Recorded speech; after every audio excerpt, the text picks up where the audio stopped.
audiobooks and my opinions on audiobooks.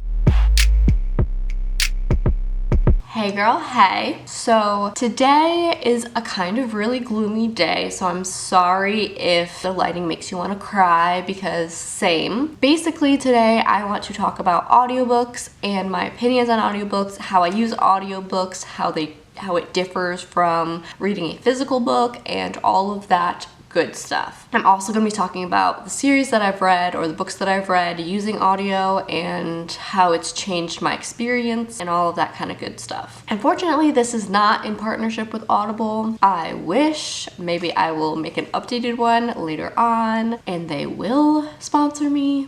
We'll see, I don't know. Yeah, so I know you've heard this like a million times from all the people who have been sponsored by Audible that, you know, audiobooks are awesome and they can quicken the reading time for you. You could do it while multitasking and doing other things. But I feel like I'm going to be putting a twist on it by giving you examples of things that I've read and why I like reading or listening to audiobooks.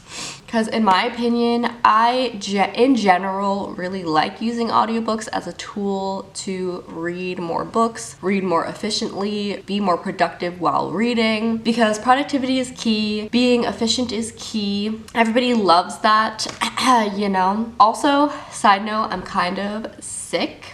So if I sound crazy, if I'm sniffly, if like I can't really hear myself all that well from my ears being clogged. So I don't know if I'm like speaking at a weird level or not. I probably am, but it's because I don't feel amazing. So like I said, I love audiobooks, but for specific things. So I really like to multitask and get like housework done and really more tedious things like that, photo editing, all that kind of stuff while listening to audiobooks and painting, any like artsy type stuff. I like to listen to audiobooks while I do that. So yeah, usually if I'm doing like laundry, organizing my clothes, dishes, painting, drawing, collaging, anything that doesn't really need like physical headspace and to really be thinking functionally of the task at hand, I will listen to an audiobook for. But I do have problems with like listening to multiple like words happening at the same time. So if like I'm listening to music with words in it and lyrics and also an audiobook, that will freak me out. Or if I'm watching a TV show and trying to listen to an audiobook, that's too much for me to do, to watch TV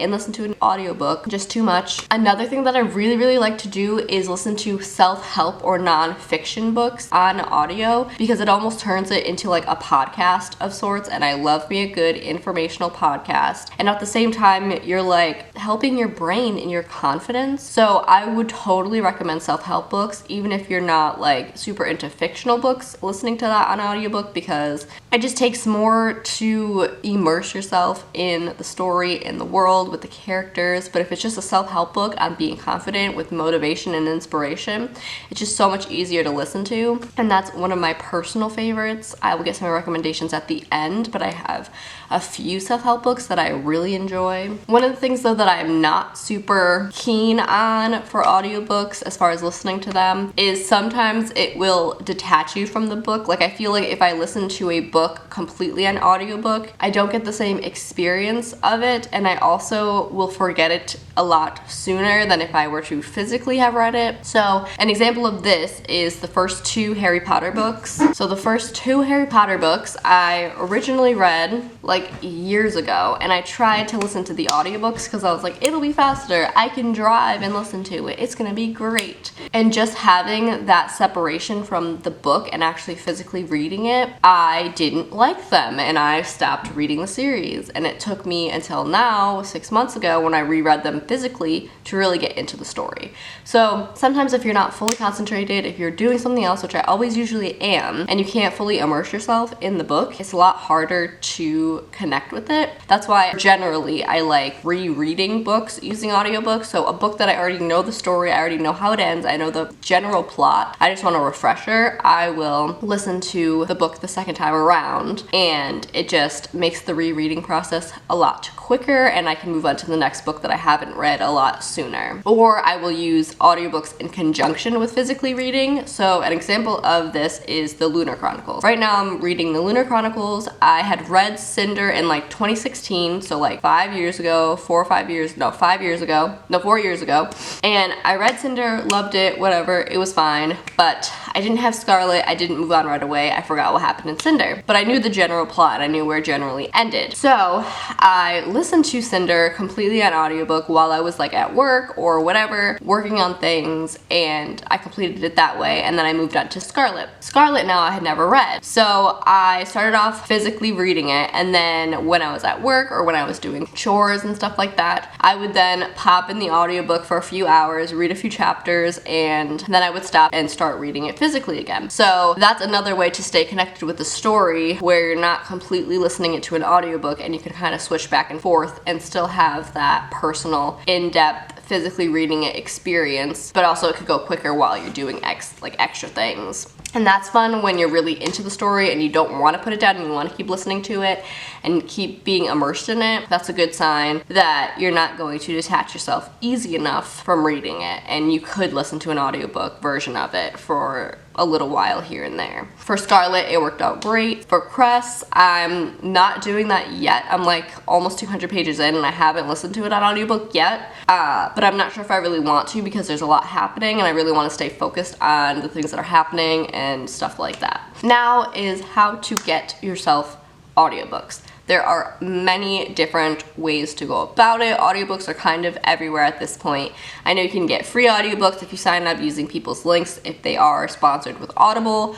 Audible's an interesting place to go. It's basically a subscription through Amazon for audiobooks specifically. Because on Amazon, an audiobook is like $40 or something crazy for one audiobook. Because it's multiple hours going into it, it's someone sitting there and reading their own book or somebody else's book. It takes a lot of time and effort to make an audiobook, so it's very expensive to own. So, subscription is, I think, $15 to $20 a month. I'm not sure, I haven't done it in a while. And you get 1 credit per month. And you can get an audiobook for free through Audible. And I'm pretty sure you have it forever. I'm not entirely sure because I haven't done it, like I said, in a while. But basically 1 month for like $16, you get 1 book on audiobook. And they have literally all of the audiobooks. There's not one that you will not find on Audible. So that's always a plus. An alternative to this is Scribd, which is $9 a month, I believe, $9 to $10 a month. And it's the same concept except they don't have all audiobooks. They have select audiobooks depending on what you're looking for. You could always browse their library before getting a subscription, so you could see the kind of book that you are looking for and see if it's on that program. So I know all of the Lunar Chronicles are on there, but Harry Potter is not, like something like that. Depending on who owns the audiobook rights, Scribd may or may not have it. But they also have PDF versions of a lot of books. So like The Prince and the Dressmaker, that graphic novel that I read last month, they have that PDF version on Scribd that you can read just for like with your subscription on there. And they also have a lot of ebooks, so you can read it digitally if you don't have the physical copy of the next book in a series or this book that you've been wanting to read or whatever.